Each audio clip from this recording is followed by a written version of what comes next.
যে মুর্শিদ সেই তো রাসূল, তাহাতে নাই কোনো ভুল, খোদাও সে হয়। লালন বলে নাই এ কথা কোরআনে কয়, সে কথা কোরআনে কয়। ফকির লালন সাইজির এই কথাটি কোরআনেরই একটি কথা, কিন্তু এই কথাটিকে ঘিরেই আমাদের কাষ্ঠমৌলবীগণ ফকির লালন সাইজিকে কাফের ফতোয়া দিতে প্রয়াস পায়, কিন্তু তারা ভুলেও কখনো কোরআনের এই কথাটি তথা কোরআনের দর্শন হতে নিরপেক্ষভাবে কখনোই এই বিষয়টিকে নিয়ে ভাবতে তৎপর হয়নি। এবার আমি বাংলার একজন প্রখ্যাত কোরআন গবেষক বাবা জাহাঙ্গীর আল সুরেশ্বরীর আলোচনার ভিত্তিতেই, তার গ্রন্থ হতেই এই লালন সাইজির এই পদাবলীটুকু নিয়ে একটু আলোচনার প্রয়াস রাখছি। ফকির লালন সাইজির এই কথাটি কোরআনের সূরা 4 নম্বর সূরার আল নিসার 150 এবং 51 নম্বর আয়াতের সবটুকু না নিয়ে দুটি বাক্য নিয়েছেন। 150 নম্বর আয়াত তথা বাক্যটিতে 4টি অংশ রয়েছে এবং 51 নং আয়াতে আছে 2টি অংশ। লালন সাইজি এই 6টি অংশ হতে দুটোকে নিয়ে রচনা করেছেন এই পদটুকু। 150 নম্বর আয়াতের মোট 4টি অংশকে ভাগ করলে আমরা প্রথমেই পাই 1. যারা অস্বীকার করে মেনে নিতে চায় না যে আল্লাহ এবং তার রাসূলদেরকে। 2. এবং ইচ্ছে করে অথবা এরাদা করে যে আল্লাহ এবং তার রাসূলদের মধ্যে পার্থক্য করে। 3. এবং বলে আমরা কতককে বিশ্বাস করি এবং কতককে অবিশ্বাস অথবা অস্বীকার করি। 4. এবং এ দুইয়ের মধ্যবর্তী একটি পথ গ্রহণ করতে ইচ্ছে করে। তারপর 151 নং আয়াতের মোট 2টি অংশ পাই। 1. তারাই খাঁটি কাফের। 2. এবং আমরা কাফেরদের জন্য তৈরি করে রেখেছি অপমানজনক শাস্তি। এখন মহাত্মা লালন সাইজি যে 2টি অংশ নিয়েছেন, সেই 2টি অংশের প্রথমটি হল 1. ওয়া ইউরিদুনা আইয়ুফাররিকু বাইনাল্লাহি ওয়া রাসূলিহি এবং 2. উলাইকা হুমুল কাফিরুনা হাক্কা। প্রথমটি হুবহু বাংলায় অনুবাদ করতে গেলে ইউরিদুনার মূল শব্দটি হল এরাদা এবং এরাদার বাংলা শব্দটি হচ্ছে ইচ্ছে করা, এবং আইয়ুফাররিকুন মূল শব্দটি হল ফারকুন এবং ফারকুনের বাংলা শব্দটি হল পার্থক্য। আমরা অনেক সময় বলে থাকি যে এটা আকাশ পাতাল ফারাক, অর্থাৎ এই কথাটি বলে বোঝাই যে দুটো এক ও অভিন্ন নয়, বরং দুটো সম্পূর্ণ আলাদা বিষয়। এখন প্রশ্ন হলো যে এই পার্থক্য করা, এই দুটোকে এক বলে না নেওয়া, এক ও অভিন্ন জানাকে অস্বীকার করাটা কি কি বিষয়ের উপর কোরআন ঘোষণা করেছে, কার মধ্যে পার্থক্য করতে বারণ করা হয়েছে, আলাদা করে দেখতে মানা করা হয়েছে, উভয়টিকে এক ও অভিন্ন বলে মেনে নিতে বলা হয়েছে, সেই উভয় বিষয় দুটি কি কি, কে কে, সেই দুটো বিষয়ে কার কার মধ্যে সীমাবদ্ধ। একটি হলো স্বয়ং আল্লাহ এবং অপরটি হলো ওনার রসুলগণ। একটু ভালো করে লক্ষ্য করে দেখলে দেখা যায় এখানে একজন রসুলের কথা বলা হয়নি, এখানে বহু বচনে অনেক রসুলদের নিয়ে বলা হয়েছে, এক বচনে বলা হয়নি। আবার পরের বাক্যটি হলো তারাই খাঁটি কাফের এবং আল্লাহ ঘোষণা করেছেন কাফেরদের জন্য তৈরি করে রেখেছি অপমানজনক শাস্তি। এখানেও ভালো করে দেখা যায় আল্লাহ নিজেকে এক বচনে ব্যবহার করছেন না, বরং আল্লাহ নিজেকে আমি না বলে এবং আমরা কাফেরদের বলে বহুবচনটিকে ব্যবহার করেছেন। যদিও অনেকে হুবহু অনুবাদ করতে গিয়ে আমরা শব্দটির উপর ছুরি চালিয়ে দিয়ে আমি অনুবাদ করেন, কারণ আমলা লিখলে সাধারণ মানুষেরা শিরিকের গন্ধ খুঁজে পাবে, তাই এই মহান কর্তব্যটি পালন করা। এই রকম অনুবাদ করে অনেকেই বাইবেলের অবস্থা হয়েছে অনেকটাই বেদনাদায়ক। কারণ বাইবেলের মূল ভাষাটি যদি হুবহু থাকতো তাহলে অনুবাদের আসল চেহারা ধরা যেত। কোরআন ১৫০০ বছর ধরে আছে বলেই চুলচেরা বিচার বিশ্লেষণ এবং গবেষণা যে কেউ করতে পারেন। গবেষণা যদি ভুল বলে প্রমাণিত হয় তাহলে মূল কোরআনের কিছুই যায় আসে না। কোরআন কার কার মাঝে পার্থক্য করতে মানা করে দিয়েছে বাইনাল্লাহি তথা আল্লাহর মধ্যে, ওয়া রসুলিহি তথা এবং রাসুলদের। এক কথায় আল্লাহ এবং রাসুলদের মধ্যে পার্থক্য করতে মানা করা হয়েছে, কারণ নামে বহু হলেও আসলে এক এবং অভিন্ন। যদি আল্লাহ এবং তার রসুলদের ভাগ করে ফেলি অথবা আলাদা করে দেখি অথবা পৃথক করার ইচ্ছা প্রকাশ করি তাহলেই কাফের হয়ে যাব। আবার বলা হয়েছে কীরকম কাফের বলা হবে একটি বিশেষণ লাগিয়ে দেওয়া হয়েছে। সেই বিশেষণ তথা খেতাবটি তথা টাইটেলটির নাম উলাইকা অর্থাৎ হাক্কা, তথা এই হাক্কা অর্থ প্রকৃত, খাঁটি, কোনো ভেজালের বিন্দুমাত্র সন্দেহের অবকাশ নাই। অর্থাৎ খাঁটি সরিষার তেলের মতোই একদম খাঁটি কাফের বলে মহাগ্রন্থ কোরআনেই ঘোষণা করা হয়েছে।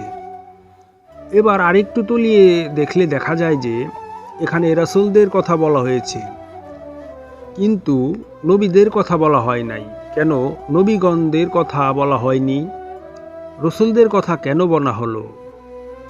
এর কারণ হলো মহানবী আলাইহিস সালাতু ওয়াস সালাম ইমামে কেবলাতাইনের পর আর কোনো নবী আসবেন না।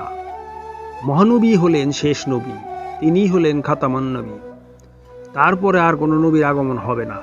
এবার আরেকটু লক্ষ্য করে দেখলে দেখা যায় যে কোরআনের প্রথম সূরা হতে শেষ সূরা পর্যন্ত ১১৪টি সূরার ভিতরের প্রতিটি আয়াতে তন্ন তন্ন করে খুঁজলেও একটিবারও বলা হয়নি যে খাতামান রাসূল, অর্থাৎ রাসূল শেষ, রাসূলের আগমন আর হবে না, এই কথাটি কোরআনের কোথাও নাই।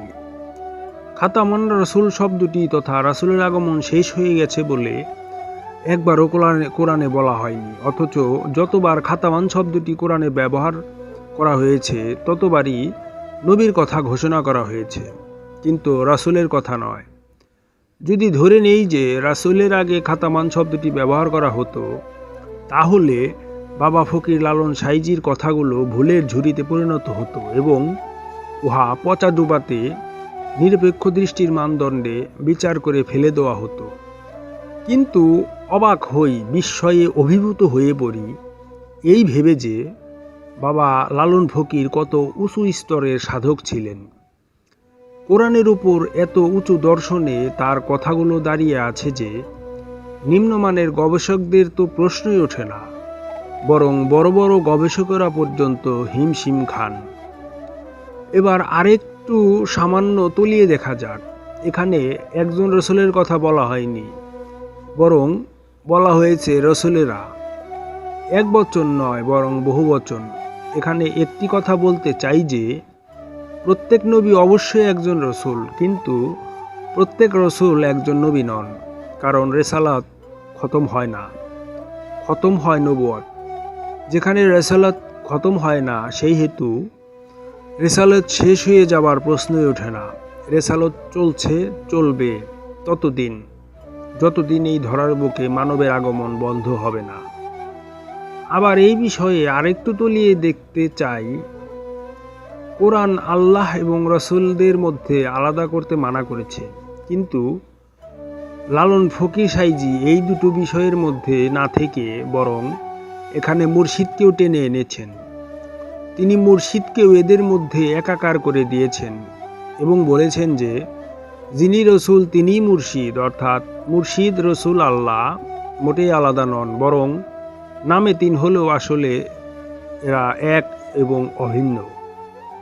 প্রশ্ন আসে, লালন ফকির এমন কথা কেন বললেন?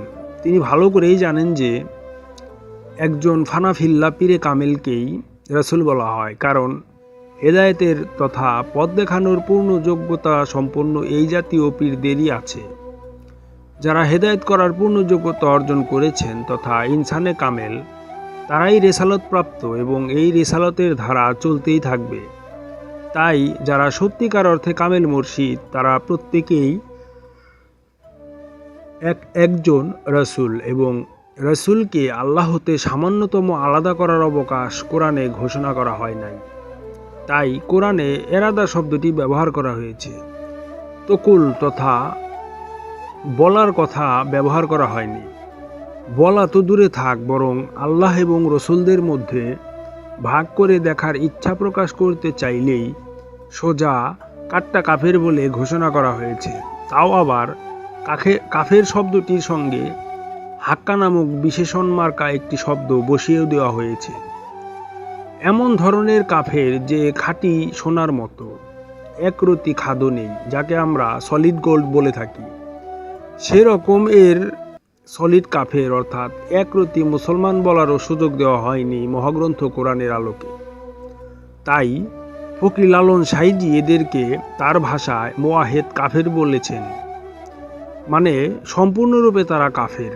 আবার ফকির লালন সাইজি বলেছেন, এই জাতীয় কাফেরদের ভজনে তথা ইবাদত বন্দিগিতে কোনো প্রকার ফল পাবার আশা নাই, এবং এটা কোরআনেরই কথা, কারণ কাফেরদের ইবাদত বন্দিগিতে যে কোনো লাভ হয় না, সে কথা কোরআন বহুবার বহু রকম ভাষায় বলেছে। এটা একটা সাধারণ মানুষও ভালো করেই জানেন। এবার আমরা আরও একটু তলিয়ে দেখি যে আমাদের মুসলিম সমাজে এত বড় কোরআনের সত্য কথাটিকে কেন লুকিয়ে রাখি। অবশ্য সবাইকে বলা হচ্ছে না এই কথাটি। বিশেষ করে কিছু কিছু আরবি জানা বকধার্মিক এবং নামের কোলাঙ্গারেরা কোরআনের এই কথার ঠিক সম্পূর্ণ উল্টা অর্থটি বুঝিয়ে থাকে। এর ফলে সাধারণ মানুষেরা বাধ্য হয়ে বিভ্রান্ত হয়। সাধারণ মানুষেরা এই মতপার্থক্যের জাতাকলে পড়ে দিশেহারা হয়ে পড়ে। বিভ্রান্তির অভিশাপ এভাবেই সমাজের বুকে নেমে আসে। গবেষকদের কথাগুলো যাচাই করার মানসিকতা আমরা এখনো পর্যন্ত অর্জন করতে পারিনি। সহনশীলতা, পরমত সহ্য করার মতো মানসিকতা যে জাতি একবার হারিয়ে ফেলে, সে জাতি তার মূল চরিত্রের ভিত্তি আর খুঁজে পায় না। পরিশেষে লালন সাইজির ওই পদাবলীর পুরো কালামটি আবৃত্তি করছি। পারে কে যাবি নবীর নৌকাতে আয়, রূপকাষ্ঠের নৌকাখানি নাই ডুবার ভয়, বেসরা নেয়ে যারা তুফানে যাবে মারা একই ধাক্কায়, কি করবে তোর বদর গাজী থাকবে কোথায়, নবী না মানে যারা মোয়াহেদ কাফের তারা এই দুনিয়ায়, ভজনে তার নাই মজুরি সাফ লেখা যায়, দলিলে সাফ লেখা যায়, যে মুর্শিদ সেই তো রাসূল, তাহাতে নাই কোনো ভুল খোদাও সে হয়, লালন বলে নাই এ কথা কোরআনে কয়, সে কথা কোরআনে কয়।